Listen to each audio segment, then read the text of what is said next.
Oke, Ibu cek dulu. Yang tidak hadir ada? Ada. Siapa? Arsi.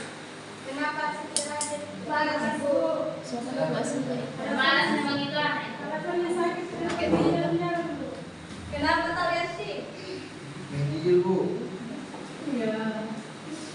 Nah, lihat di paku lagi. Oke, Ibu lihat semuanya pegangan buku ini. Sebelum Ibu kasih materinya, kita games dulu, oke? Oke. Oke, gamesnya itu ikuti apa yang dilihat. Contohnya, misalnya Ibu bilang telinga, ikuti yang dilihat. Oke, bisa? Bisa ya. Hidung.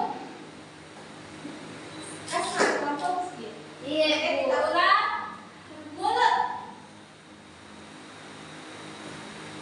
Mata. Oke, fokus ya. Siap, Ibu. Siap jadi belajar? Siap, Siap, Bu. Ibu.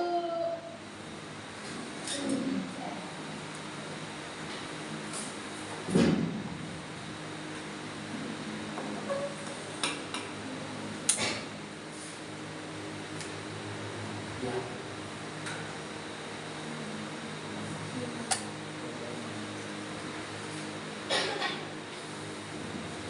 Jadi kemarin kita sudah mempelajari mengenai dasar dari teks eksposisi. Bisa dijelaskan kembali apa itu teks eksposisi? Satu orang? Hai, Bu. Oke, Kasma. Baiklah, teks eksposisi itu adalah jenis teks yang bertujuan untuk menjelaskan, menguraikan, dan menginformasikan suatu pendapat dan gagasan. Bagaimana Fitri? Jawabannya Kasma sudah benar? Sudah benar, Ibu. Oke. Beri aplaus untuk kalian berdua. Jadi hari ini kita akan mempelajari teks eksposisi dari hasil penelitian. Bisa dibaca di atas? Dampak yang menakjubkan bagi siswa. Jadi ini merupakan satu tema dari hasil penelitian. Ini bisa dibuat menjadi suatu teks eksposisi. Nah, teks eksposisi itu yang sudah dipelajari kemarin kan dia itu harus terstruktur. Iya, Bu. Ada yang bisa sebutkan strukturnya apa saja? Argumentasi, Bu, argumentasi, garis istiwa, sama tesis, ada argumentasi dan penegasan ulang. Oke, sudah. Dari atas untuk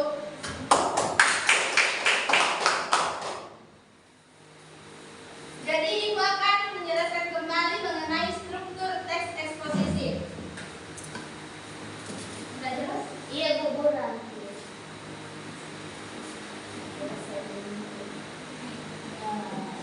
Yasmin?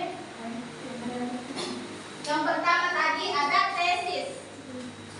Jadi tesis itu merupakan bagian pembuka yang berisi topik atau isu yang dibahas. Kemudian pandangan atau pendapat penulis secara umum. Yang kedua itu ada argumentasi atau alasan dan fakta pendukung. Bagian ini berisi alasan, data, fakta atau contoh yang mendukung tesis dan dapat terdiri dari beberapa paragraf. Kemudian ada penegasan ulang. Bagian akhir ini berisi penguatan kembali, pendapat awal tesis dan ringkasan atau ajakan.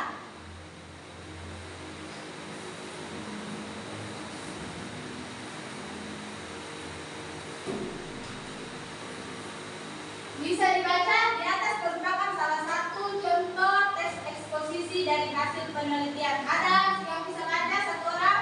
Nah, Bu, Oke, silakan Bukan. semuanya dibaca, Bu. Iya.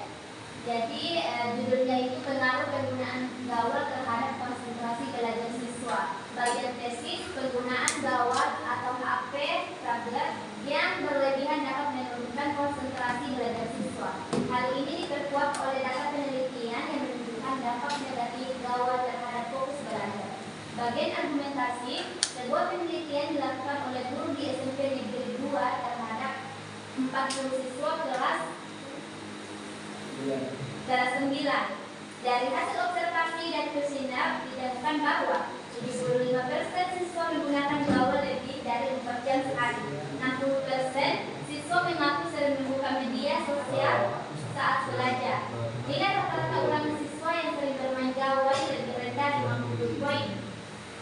dibandingkan siswa yang cara menggunakan gawai. Hal ini menunjukkan adanya korelasi antara berat penggunaan gawai dan penurunan konsentrasi serta prestasi belajar. Bagian penegasan ulang, berdasarkan hasil penelitian, penggunaan gawai tidak terlalu terkontrol terbukti memengaruhi konsentrasi siswa dalam belajar. Oleh karena itu, diperlukan pengawasan dan pembatasan waktu penggunaan gawai agar siswa tetap fokus dan berprestasi. Oke, dari aku langsung mulai. Dari contoh teks eksposisi di atas sudah tahu ke bentukkan mana struktur, mana tesis, argumentasi, sama penegasan ulang? Iya, Bu. Oke, kemudian Ibu ada tugas bagi menjadi 2 kelompok. Sedikit datang nih. Karena sedikit yang makan jadi berpasangan saja. Iya, Bu. 2 orang.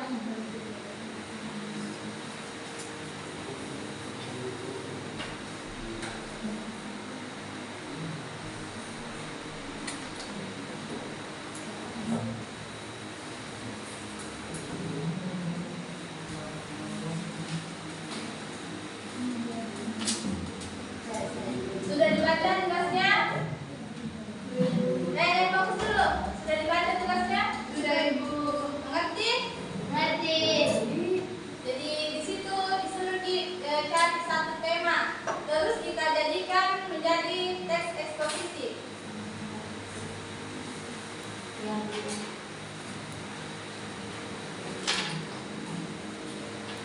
Kerjasama kita? Iya, Bu. Ibu.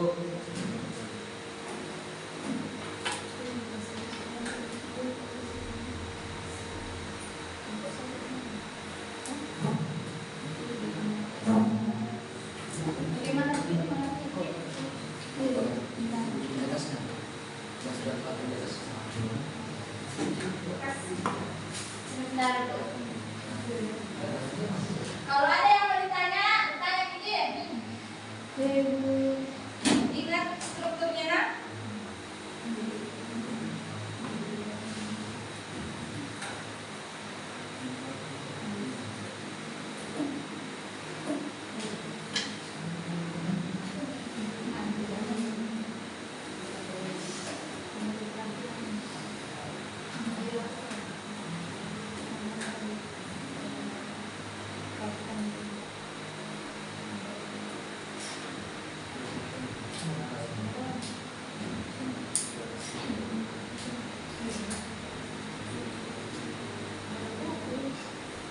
Kita sampai di mana?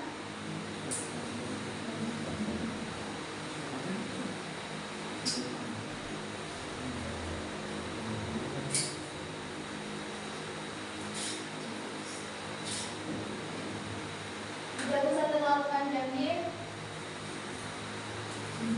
Sudah, Ibu. Kelompok 2 sudah. Kelompok 1? Sebentar, Bu. Kita tunggu dulu, nak.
pentingnya sarapan pagi bagi pelajar. Tesisnya pernyataan pendapat, sarapan pagi adalah kebiasaan penting yang seharusnya dilakukan oleh setiap pelajar sebelum memulai aktivitas belajar. Banyak penelitian menunjukkan bahwa sarapan dapat meningkatkan konsentrasi dan energi selama kegiatan di sekolah. Kemudian argumentasinya atau alasan dan faktor pendukung. Pertama, sarapan membantu meningkatkan daya konsentrasi. Pelajar yang sarapan akan lebih fokus saat menerima pelajaran karena tubuh mereka memiliki cukup energi. Yang kedua, sarapan mencegah rasa lapar berlebihan yang bisa mengganggu proses belajar. Jika perut kosong, pelajar cenderung merasa malas dan tidak bersemangat. Dan yang terakhir atau yang ketiga, sarapan pagi yang sehat dapat memenuhi kebutuhan gizi harian. Ini penting untuk pertumbuhan fisik dan perkembangan otak, terutama bagi anak-anak dan remaja. Yang terakhir, penegasan ulang atau kesimpulan. Dengan demikian, kebiasaan sarapan pagi harus dibiasakan oleh setiap pelajar. Sarapan bukan hanya soal makanan, tetapi juga merupakan investasi untuk keberhasilan belajar dan kesehatan fisik. Oke, dari atas untuk temannya. Iya Bu, ulang ini. Perhatikan. Untuk kelompok 1 mungkin ada yang mau ditanyakan. Pada kelompok 2? Tidak ada Bu. Ya, berarti sudah bagus ya. Iya, Bu. Bagi Allah sekali lagi.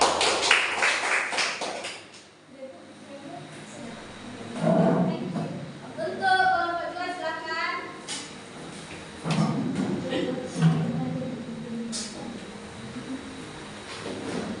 Siapa moderator? Siapa Saya pembawa? moderator.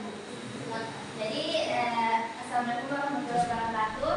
Waalaikumsalam warahmatullahi wabarakatuh. Jadi kami akan presentasikan hasil analisa kami dari teks eksposisi. Ya baiklah,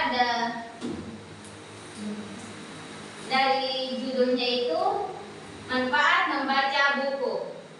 Nah, yang pertama ada tesis. Tesis ini membaca buku adalah kegiatan yang bermanfaat bagi kita semua. Yang kedua argumentasi.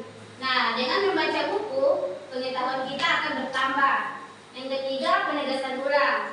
Oleh karena itu, membaca buku ini sebaiknya kebiasaan setiap hari. Jadi itulah tadi kami. Assalamualaikum warahmatullahi wabarakatuh. Dan dulu. Ada pertanyaan untuk kelompok 1? Ya. Apa?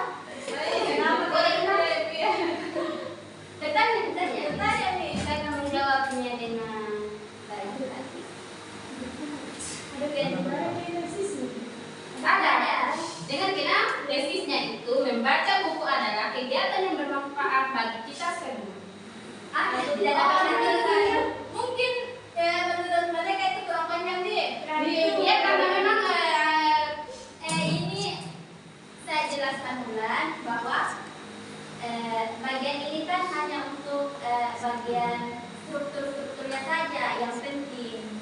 Saja. Jadi yang penting ditahu strukturnya. Iya. Oke, dari atas untuk kelompok 1. Tugas tadi. Tadi kan sudah. Ada apa sih? Udah aku punya di mana? Ada sudah tadi.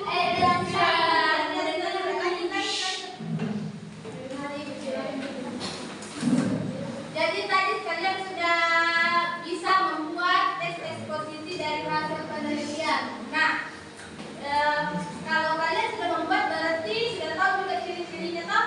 Nah, ciri-cirinya itu dari teks eksposisi yang pertama bersifat informatif dan objektif. Objektif berarti Nyata. Oke. Kemudian mengandung pendapat atau argumen yang didukung oleh data. Dan yang ketiga, struktur logis dan sistematis.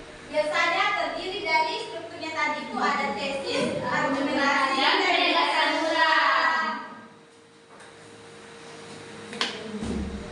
Sudah paham semua toh? Paham, Bu. Oke, sebelum Ibu tutup pembelajaran hari ini, ada yang bisa memberikan kesimpulan? Yanti, Bu. Yanti, jangan malu. Ada di sini dia dulu.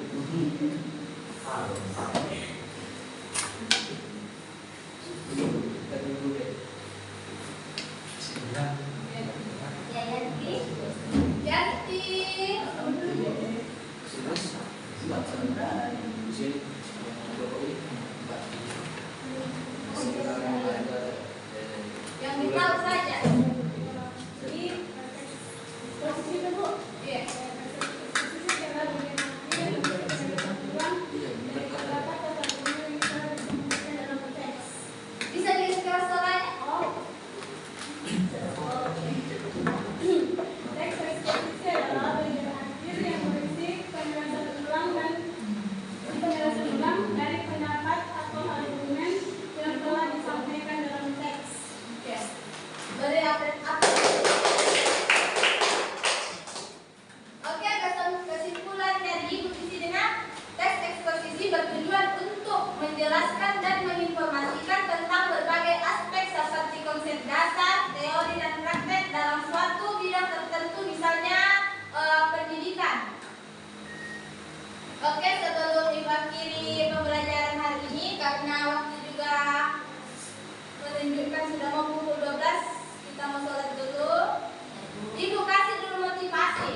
Ada yang bisa baca? Fitri, fokus. Baca di atas. Maksudnya Bu? Iya.